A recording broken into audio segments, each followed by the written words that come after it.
जय हिंद दोस्तों, कैसे हैं आप लोग। उम्मीद करता हूं आप लोग अच्छे होंगे। आपके अपने YouTube चैनल LRP एजुकेशन में आप सभी का दिल से स्वागत है। साथियों, आज हम लोग सीखने वाले हैं एक्सरसाइज 2.2 का सवाल, जहां पर दिया हुआ है पहला सवाल t² - 15। इसका हम लोग शून्यकों तथा गुणांकों के बीच के संबंध की सत्यता की जाँच करेंगे। जो दोस्त चैनल पर नए हो, चैनल को सब्सक्राइब कर लीजिए, और जिसने पार्ट 1, 2, 3 जिसने नहीं देखा है वो देख लीजिए, तभी ये समझ में आएगा। ये शायद आज पार्ट 4 चल रहा है।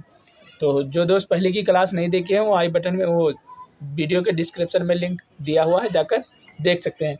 तो चलिए क्लास को शुरू करते हैं। जैसे यहाँ पर लिखा हुआ है, पहला सवाल है t² - 15, t² - 15। तो इसे हम लोग क्या कह सकते हैं, यहाँ पर जैसे लिख लीजिए सॉल्यूशन t² - 15। अब देखिए t² - 15, अगर मैं इस पर भी स्क्वायर चढ़ा दूँ, जैसे इधर देखिए t² -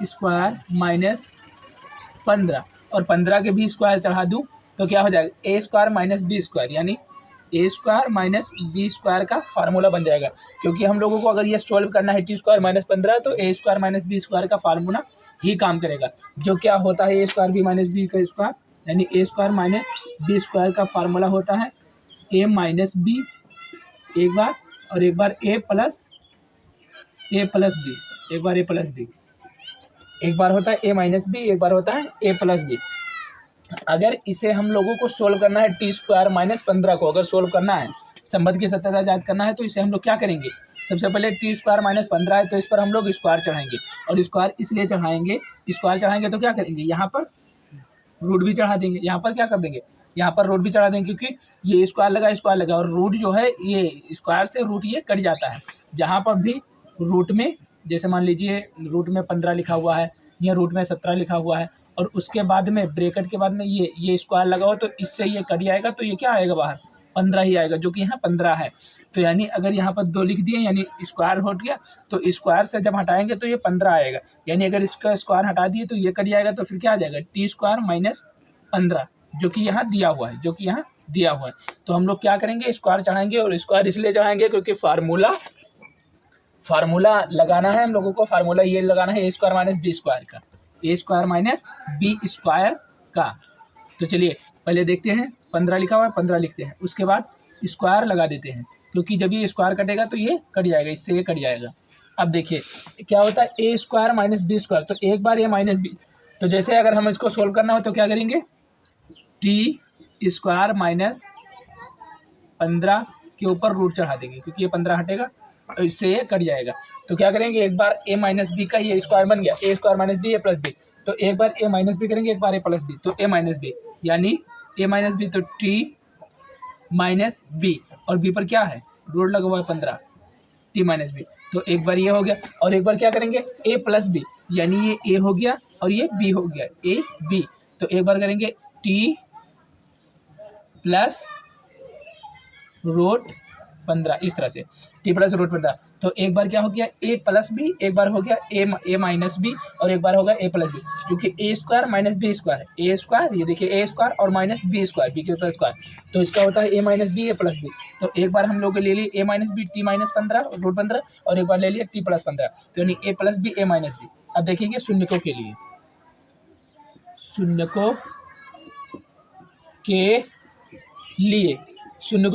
शून्यकों के लिए जब लेंगे तो क्या करेंगे, इन सबको 0 के बराबर लिखेंगे। तो एक बार लिखेंगे t - 15, t माइनस रूट 15 बराबर 0, और एक बार करेंगे t प्लस 15, यानी a प्लस b, यानी t प्लस 15 रूट में 15 रहेंगे, इस तरह से, सॉरी, t प्लस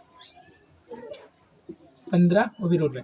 अब इसको भी बराबर 0 के बराबर लिख देंगे, तो ये क्या होगा, यहाँ से इसे मिटा देते हैं, क्योंकि a प्लस b अब कैसे निकला, अगर इसे सोल्व करना है तो हमको a² - b² का फार्मूला बनाना होगा, क्योंकि पहले t पर स्क्वायर लगा है, तो इससे ऐसे करेंगे कि इसका भी स्क्वायर लगाएंगे, तो a² - b² का फार्मूला बनाएंगे, तो इस पर भी लगाएंगे, और इस पर इसलिए लगाएंगे, क्योंकि इससे ये कट जाएगा, इसलिए लगाएंगे, इससे कट जाएगा।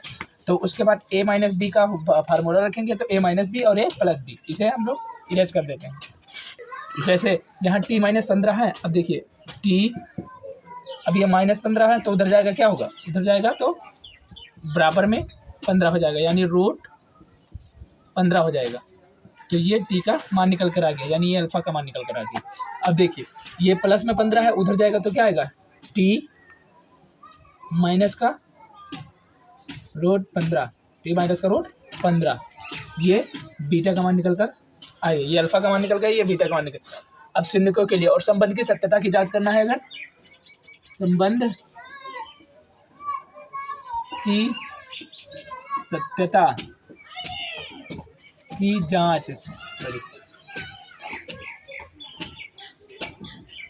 जांच, अगर संबंध की सत्यता की जांच करना है तो क्या करेंगे, संबंध की सत्यता की जांच करना है तो हम लोग इसका यानी शून्यकों के लिए क्या करेंगे, शून्यकों का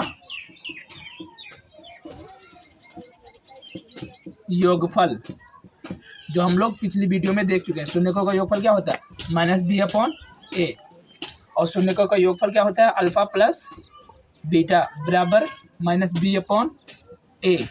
इस पर रख देंगे और देख लेंगे। अब देखिए a और b का मान कैसे निकलेगा, यहाँ पर a और b का मान कैसे निकलेगा। अब देखिए t² - 15 वहाँ पर लिखा हुआ, तो पहला सवाल नीचे यहाँ ले लेते। ये फार्मूला आप लोग जान गए ना, ये फार्मूला, इस फार्मूला को मिटा देते हैं। t² - 15, अब देखिए क्या होता है, t² - 15 दिया हुआ है, ये सवाल दिया हुआ है। अब यहाँ पर लिखेंगे हम लोग, क्या करेंगे, होता क्या है, ax² plus bx plus c, ये होता है। लेकिन जब मैंने बता रखा है, जब कुछ भी दिया हुआ है, जैसे यहाँ पर t² दिया हुआ तो हम लोग t ले लेंगे, तो यानी इसको ना लेते हुए हम लोग t² लेंगे, a t² plus b t plus c, इसे ना लेंगे क्योंकि जो दिया होता है वही ले लेते हैं। अब देखिए a² प्लस b t, अब देखिए a t से a t कट गया, यानी t से कट गया, तो a का मान क्या आ गया, यहाँ पर लिखेंगे a बराबर 1 आ गया।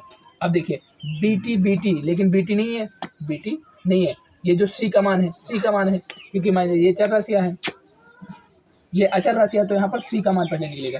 b जो है b नहीं है, c है यहाँ पर, तो c का मान क्या निकलेगा, -15, और b का मान क्या निकलेगा, b बराबर जब कुछ भी नहीं है तो क्या आ जाएगा, 0, यानी a b और c की मान निकल कर आ गया। b का मान नहीं निकलेगा क्योंकि b के बाद t होना, यानी b के बाद x होना जरूरी था, तो यहाँ पर x नहीं है, तो इसीलिए c का मान है, ये c का मान है। अब देखिए यहाँ पर निकला 1 बराबर 1, c बराबर -15, c बराबर -15 और b बराबर 0।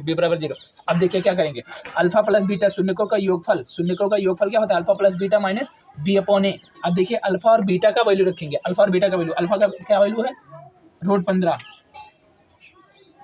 √15 प्लस बीटा का वैल्यू क्या है, -15, बीटा का वैल्यू क्या है, -√15। ये देखिए बीटा का वैल्यू ये है, अल्फा की वैल्यू ये आती है और बीटा की वैल्यू ये हो जाती है। तो बीटा की वैल्यू क्या है, ये प्लस लगाए, जोड़ लगाए, लेकिन ये माइनस में है तो इसे माइनस करेंगे, -15, ये ब्रैकेट में -15 बराबर -b/a, और b की वैल्यू क्या है, सॉरी b नहीं रखेंगे क्योंकि b का मान रखेंगे, तो b की वैल्यू क्या है, b की वैल्यू है 0। अब देखिए b की वैल्यू 0 है और a की वैल्यू क्या है, माइनस में 0 है तो माइनस लगा देंगे, माइनस में है, और यहाँ माइनस में है क्योंकि माइनस पहले लगाया तो माइनस लगाएंगे, और b की वैल्यू क्या है, 0, तो 0। अब a की वैल्यू क्या है, a की वैल्यू 1 है। अब देखिए, अब जब ये प्लस माइनस निकलेगा तो क्या आएगा, √15 प्लस माइनस होगा तो क्या आएगा, -15 बराबर 1, 0 से जब 1 को भाग देंगे तो क्या आएगा, 0 में जब 1 को भाग देंगे तो क्या आएगा, 0 आएगा। तो अब देखिए यहाँ पर ये 15 प्लस में है और यहाँ पर ये माइनस, प्लस लगा नहीं होता, प्लस माना जाता है, जैसे यहाँ और लगा देंगे तो मान जाएगा, लेकिन प्लस हमेशा लगा होता है। नेगेटिव में वैल्यू लिखेंगे तो माइनस लगा कर लिखेंगे, और नहीं रहेगा तो लगा रहेगा, तो ये प्लस में या माइनस में है तो ये और ये कट जाएगा, तो क्या आएगा, 0 बराबर 0, क्योंकि यहाँ 1 से भाग देंगे 0 को तो 0 ही आएगा, तो 0 बराबर 0, यानी शून्यकों का योगफल जो है वो सत्य है, शून्यकों का योगफल सत्य है। देखिए संबंध की सत्यता की जांच, शून्यकों का योगफल होता है अल्फा प्लस बीटा, जो कि अल्फा की वैल्यू ये है, बीटा की वैल्यू ये है। अल्फा प्लस बीटा को जोड़े तो √15 ये रखें, और √15 माइनस का √15 ये रखें, और b/, कहाँ से निकला, यहाँ से निकला, a b c जो मैंने निकाल कर दिखाता हूँ। a की वैल्यू कुछ नहीं थी तो a की वैल्यू 1 थी, मतलब a की वैल्यू 1 थी, b की वैल्यू क्या है, 0 है, जब कुछ नहीं है, क्योंकि यहाँ पर b नहीं है, c का मान है, a का हो गया, b का नहीं है, c का है, तो इसलिए ये बी का मान नहीं है, सी का मान है तो सी का है, और बी का मान कुछ नहीं है तो जीरो है, तो यहाँ पर जीरो निकला, माइनस का जीरो क्योंकि माइनस लगा हुआ है। इससे ये कट गया तो यू जीरो बराबर जीरो, यानी शून्यकों का योगफल जो है वो संबंध सत्य है। अब देखते हैं शून्यकों का गुणनफल। अब देखिए शून्यकों का गुणनफल, शून्यकों का गुणनफल, और शून्यकों का गुणनफल क्या होता है, अल्फा इंटू बीटा बराबर सी अपॉन ए, बराबर सी अपॉन ए होता है। अब अल्फा इंटू बीटा, अल्फा की वैल्यू क्या है √15, √15, बीटा की वैल्यू क्या है, बीटा की वैल्यू क्या है -15, माइनस का √15। अब देखिए यहाँ पर है सी अपॉन ए, तो सी की वैल्यू क्या है, सी की वैल्यू -15 है, सी की वैल्यू -15 है, और ए की वैल्यू क्या है, ए की वैल्यू 1 है, ए की वैल्यू 1 है। अब देखिए जब ये आपस में गुणा होंगी तो क्या आएगा, जब ये आपस में गुणा होंगे, यहाँ से यहाँ गुणा होंगे तो क्या आएगा, ये रूट से रूट जब आपस में गुणा होंगे तो क्या आएगा, ये -15 आ जाएगा, -15 आ जाएगा, और ये क्या है -15, और किसी के नीचे एक मान सकते हैं, किसी भी नीचे एक मान सकते हैं, तो ये आ गया -15, तो यानी शून्यकों का जो गुणनफल है वो भी संबंध सत्य है। अब ये गुणा कैसे हुए, जब ये गुणा होगा, ये गुणा होगा तो एक बार ये गुणा होगा, एक बार ये गुणा होगा, तो ये जब ब्रेकेट से बाहर जब 2 लिखा होगा, जैसे यहाँ पर देखिए 2 × 2 लिखा हुआ हो और दोनों पर ब्रेकेट चढ़ा हुआ है, इस तरह से देखिए यहाँ पर 4 लिखा हुआ है रूट में, और यहाँ पर भी 4 लिखा हुआ है रूट में। अब देखिए ये निकलेगा तो क्या आएगा 2, और ये निकलेगा तो क्या आएगा 2, तो 2 दूनी क्या हो जाएगा 4, क्या हो जाएगा 4 हो जाएगा, क्योंकि ये से दोनों में जब गुणा होगा तो क्या आएगा, अब इसका रूट तो 2 आएगा ना, इसका रूट भी 2 आएगा, तो जब दोनों 2 आएगा तो इसको क्या आएगा 2 दूनी 4, यानी आ गया ये 4। तो इसीलिए ना हम गुणा करते हुए इससे काट देंगे और एक लिख देंगे, तो इससे काट दिए, लिख दिए -15 क्योंकि -15 है, तो -15 हो गया और बटा में 1 मान सकते हैं। तो क्या शून्यकों का गुणनफल और शून्यकों का मतलब गुणनफल भी सत्य है, तो शून्यकों का तथा गुणांकों के बीच का जो संबंध है वो सत्य है, क्योंकि -15 आ गया, और इससे काटेंगे तो बराबर 1/1 या 1:1 आ जाएगा। तो हम लोग लिखेंगे अतः शून्यकों, ये सापेक्ष वाला सा, शून्यकों तथा गुणांकों के बीच का संबंध सत्य है। अतः शून्यकों तथा गुणांकों के बीच का संबंध सत्य है, क्योंकि -15 बटा -15 है, जो भी है वो सत्य है। अब हम लोग देंगे कि इसे जैसे अभी लेंगे 4u² + 2, ये क्लास 10th का है, ये जो मतलब आपके बुक में दिया हो उसी का सवाल है ये देखिए, इसे लेंगे 4u² + 8u, solution 4u² + 8u। अब देखिए 4 इसमें भी है, 4 इसमें भी है, 4 इसमें भी है, 4 इसमें भी है, और u इसमें भी है, u इसमें भी है, तो क्या करते हैं हम लोग कॉमन ले लेते हैं, तो 4u कॉमन ले लेंगे, 4u कॉमन ले लेंगे, तो क्या बचेगा, अंदर एक u बच जाएगा, 4u से 4u, u से u कट गया तो क्या बचा u प्लस, अब ये देखिए 8, 4 इसमें निकल गया तो क्या आएगा 2, 4 निकल गया तो u 2 आएगा। अब देखिए u + 2 4u, अब इसे हम लोग शून्यकों के लिए दिखाएंगे तो क्या करेंगे, इन सबको 0 के बराबर लिख देंगे, ऊपर लिखेंगे शून्यकों के लिए 4u बराबर 0 बटा u + 2 बराबर 0। अब देखिए 4u, u उधर जाएगा, यानी ये जो 4 है गुणे में है उधर जाएगा तो क्या आएगा, ये जो 4 है उधर जाएगा तो क्या आएगा u बराबर 0 बटा 4, इस तरह आएगा। अब देखिए ये जो 2 है प्लस में है, मतलब जोड़ में है, जोड़ा में है तो एडिशन है, यानी जोड़ में है तो उधर जाएगा तो क्या आएगा घटाव आएगा, तो यानी u बराबर -2, इस तरह से आ जाएगा, इस तरह से आएगा। ए क्या आएगा 4u, ये गुणा में है तो उधर जाएगा तो भाग में आएगा, और ये देखिए जोड़ में है तो उधर जाएगा तो घटा में आएगा, तो अल्फा की वैल्यू ये आ गई और बीटा की वैल्यू ये आ गई। ये कैसे निकाले, देखिए 4u + 8u है, तो 4u 4 इसमें है और 4 इसमें भी है, 4 इसमें भी है, तो 4 कॉमन ले लिए, u इसमें भी है, u इसमें भी है, तो u कॉमन ले लिए, तो 4u कॉमन ले लिए तो बच गया 1u, क्योंकि यहाँ पर 2u था, 1u और प्लस लगा है प्लस। अब 4 से जब इसको भाग देंगे तो क्या बचेगा 2, तो वो 2 यहाँ लिख दिया, और ये u जो है वो u यहाँ निकल चुका। तो ये हो गई अल्फा प्लस बीटा की वैल्यू, अल्फा की वैल्यू ये आ गई, अल्फा की वैल्यू ये आ गई 0 बराबर 4, और बीटा की वैल्यू आ गई -2। अब देखिए अल्फा की वैल्यू आ गई 4u क्या किए, इधर गया तो गुणा में, ये इधर गुणा में है तो उधर जाएगा भाग में आ जाएगा, उधर इधर गुणा में तो भाग में आ जाएगी। अब इसे अल्फा की वैल्यू 0 बनाता है 4। अब जब 4 को 0 से भाग देंगे तो क्या अल्फा की वैल्यू हम लोग 0 भी लिख सकते हैं, अल्फा की वैल्यू 0 भी लिख सकते हैं, क्योंकि किसी भी संख्या के नीचे 1 मानो 2 मानो अगर 0 ऊपर लिखा हुआ 2 है तो इसकी वैल्यू यानी 0 ही आएगी। लेकिन अगर ऊपर 2 है और भाग 0 से दे रहे हैं तो ये इनफाइनाइट होता है। लेकिन अगर यहाँ पर 0 है, यहाँ पर 4 है तो ये क्या 4 से जब 0 को भाग दोगे तो 0 आएगा। यहाँ पर 0 है, यहाँ पर 15 है तो जब 15 से 0 को भाग दोगे तो 0 आएगा। लेकिन यहाँ पर 0 है और यहाँ पर 15 है, 15 0 नीचे आ जाए, जब 0 नीचे आ जाए तो क्या होता है, इनफाइनाइट तक होता है, यानी इसका अपरिभाषित। इसे आप समझ गए होंगे। शून्यकों के योगफल, शून्यकों का योगफल। अब शून्यकों का योगफल होता क्या है, अल्फा प्लस बीटा, और ये होता है minus B upon A, minus B upon A. Alpha plus beta minus B upon A बराबर बी अपॉन ए। अब अल्फा प्लस बीटा की वैल्यू तो निकल चुका, लेकिन बी अपॉन ओ की वैल्यू कहाँ से निकलेगा, यहाँ से निकलेगा। अब देखिए जब मैंने बताया A X square plus B X plus C, लेकिन जब ए एक्स दिया हो तो एक्स मानते हैं, ना दिया हो तो क्या लिखेंगे, यू स्क्वायर लिखेंगे। तो क्या आएगा, A U square plus B U, यहाँ पर यू है तो यू प्लस सी। अब देखिए ए स्क्वायर से ये कट गया, यू से यू कट गया तो क्या आएगा, ए बराबर 4, ए की वैल्यू 4। अब देखिए बी एक्स, यहाँ पर बी की वैल्यू क्या है, यू से यू कट गया तो क्या आएगा 8, यू से यू कट गया तो क्या आएगा, बी की वैल्यू आ जाएगा 8। अब देखिए सी की वैल्यू कुछ नहीं है तो सी की वैल्यू हम लोग मान लेंगे 0। क्या जाता है, जब कुछ नहीं होता है तो 0 मान लेते हैं, जब कुछ नहीं है तो 0। ए की वैल्यू यहाँ से आ गई 4 और बी की वैल्यू क्या आ गई 8, और सी की वैल्यू जब कुछ भी नहीं है तो क्या होगा 0। तो ए बी सी का मान निकल कर आ गया। अब देखिए अल्फा प्लस बीटा, अल्फा की वैल्यू क्या है 0, अल्फा की वैल्यू क्या है 0। अब प्लस बीटा, बीटा की वैल्यू क्या है, बीटा की वैल्यू क्या है, प्लस यहाँ पर लगा देंगे माइनस का, सॉरी बीटा की वैल्यू माइनस का 2 है, माइनस का 2 है इस तरह से, और बराबर माइनस का पहले लगा तो माइनस का पहले, और बी की वैल्यू क्या है, बी की वैल्यू है 8, बी की वैल्यू क्या है, बी की वैल्यू है 8, माइनस लगा, बी की वैल्यू है 8, इस तरह से 8। और ए की वैल्यू क्या है 4, ए की वैल्यू क्या है 4। अब देखिए जब 0 में 2 को जब 0 में ये देखिए 0 है और प्लस माइनस माइनस होता है, तो 0 में -2 को जोड़ेंगे तो क्या आएगा, -2 को जोड़ेंगे तो क्या आएगा, अब यहाँ तक लिख लेते हैं -8/4। अब 0 में -2 को जोड़ेंगे तो क्या आएगा, माइनस का 2 बराबर। अब देखिए ये जब इससे भाग देंगे, इससे भाग देंगे तो 4 दूनी 8 यानी -2, तो ये भी -2 है, ये भी -2 है बराबर, ये भी -2 है।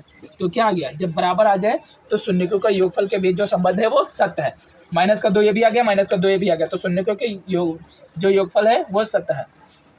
कैसे, अल्फा की वैल्यू यहाँ 0 है, 0 रखें, बीटा की वैल्यू ये -2 है, -2 रखें, बी अपॉन ए कहाँ से निकला, यहाँ से निकला, बी की वैल्यू 8 है तो लेकिन यहाँ पर माइनस लगा तो -8 लगाए, और सी की वैल्यू क्या है, ए की वैल्यू क्या है, ए की वैल्यू 4 है, 4 से जब इससे भाग देंगे तो 4 दूनी 8 -2, और प्लस माइनस होता है तो -2 हो जाएगा, और -2 इससे ये कर जाएगा 1:1 कह सकते हैं, 1/1, या फिर ऐसे ही -2 कह सकते हैं। अर्थात शून्यकों का योगफल के बीच जो संबंध है वो सत्य है। अब देखते हैं शून्यकों का गुणनफल। अब शून्यकों का गुणनफल क्या होता है, आप लोग सीख चुके होंगे, इतने बार बता चुका हूँ। शून्यकों का गुणनफल अल्फा इंटू बीटा बराबर बी अपॉन ए, सॉरी सी अपॉन ए, यहाँ पर सी अपॉन ए, तो अल्फा इंटू बीटा बराबर सी अपॉन ए। अब अल्फा की वैल्यू क्या है, अल्फा की वैल्यू 0 है, और बीटा की वैल्यू क्या है, बीटा की वैल्यू क्या है, -2 है इंटू -2 है। अब बराबर सी अपॉन ए, सी की वैल्यू क्या है, सी की वैल्यू 0 है, सी की वैल्यू क्या है 0 है, सी की वैल्यू 0 है, ए की वैल्यू क्या है 4, ए की वैल्यू क्या है 4। अब जब मैंने बता रखा है, मैंने सी अपॉन ए, तो सी की वैल्यू क्या है, सॉरी सी की वैल्यू 0 है, और सी की वैल्यू 0 है, और ए की वैल्यू क्या है, ए की वैल्यू 4 है, ए की वैल्यू 4 है। अब देखिए यहाँ जब 2 का 0 से गुणा करें, मैंने बता रखा है कि 4 के नीचे, 0 के नीचे अगर कोई भी संख्या है तो भाग देंगे तो क्या आएगा, ये 0 आ जाएगा। जैसे यहाँ पर 0 है, यहाँ पर 9 है, 9 ले लीजिए, यहाँ पर 9 है, अब 9 का 0 से भाग देंगे तो 0 आएगा। लेकिन यहीं पर अगर 9 ऊपर हो गया और नीचे 0 हो गया, अब इससे भाग देंगे तो ये इनफाइनाइट आएगा, यानी अपरिभाषित। यहाँ पर मान लीजिए 15 है, अब 15 को नीचे 0 है, अब जब 0 आ गया तो क्या होगा, ये अपरिभाषित होगा। लेकिन यहाँ पर 15 है और ऊपर 0 है, तो इसका भाग देंगे तो आएगा 0 आएगा, इस तरह से। तो इसका जब इसमें भाग देंगे तो क्या आएगा, 0 आएगा, 0 आएगा। अब 2 इंटू 0 माइनस का 2 हो जाएगा, गुणे 2। लेकिन जब जो भी 0 से टकराएगा 2 में 0 का जोड़ा करेंगे तो क्या आएगा, 0 आ जाएगा। तो यानी 0 बराबर 0। मान लीजिए यहाँ पर 15 है, 15 को जब 0 से गुणा करेंगे तो क्या आएगा, 0 आ जाएगा। अब यहाँ पर 15 है, 15 को 1 से गुणा करेंगे तब 15 आएगा, ना कि 15 को 0 से गुणा करने पर 0 आ गया। तो 0 बराबर 0, 0 बराबर 0। तो क्या आ गया, अब देखिए शून्यकों का गुणनफल के लिए सूत्र होता है अल्फा इंटू बीटा, जो कि अल्फा की वैल्यू यहाँ पर अल्फा इंटू बीटा, अल्फा की वैल्यू 0, बीटा की वैल्यू माइनस कर दो, सी अपॉन ए यहाँ से मिला, सी का वैल्यू 0 और ए का वैल्यू 4। अब 4 से 0 मतलब 0 आ जाएगा तो 0, और जब 2 में 0 से गुणा होगा तो 0 आएगा, क्योंकि किसी भी संख्या में अगर 0 से गुणा करोगे तो वो हमेशा 0 ही आएगा। 0 बराबर 0। तो 0 बराबर, जैसे मान लीजिए नहीं समझ में आया तो आप कैलकुलेटर निकालिए और 1 से लेकर 9 और 0 तक सभी में मल्टीप्लाई करिए, और जहाँ एक बार 0 आ गया तो वहाँ पर 0 ही 0 दोहराएगा। तो 1 से लेकर 9 तक, अगर 1 से लेकर जितनी भी संख्या ऊपर दिखा रही है कैलकुलेटर पर, अगर उससे गुणा करेंगे तो हमेशा 0 ही आएगा। तो 0 की वैल्यू 0। तो हम लोग क्या कह सकते हैं, अतः शून्यकों तथा गुणांकों के बीच का संबंध सत्य है। अतः शून्यकों तथा गुणांकों के बीच का संबंध सत्य है। तो चलिए दोस्तों, ये क्लास आप लोगों को अच्छी लगी होगी, कमेंट करके बताना कैसी लगी क्लास, और अगर अच्छी लगी है तो एक प्यारा सा कमेंट जरूर करना। तो फिर मिलते हैं किसी न्यू क्लास में। जो दोस्त चैनल पर नए हो चैनल को सब्सक्राइब कर लीजिए, ताकि ऐसे ही आने वाली वीडियो आप सभी तक जरूर पहुँचे। तो फिर मिलते हैं किसी न्यू क्लास में, तब तक के लिए बाय, जय हिंद, जय भारत।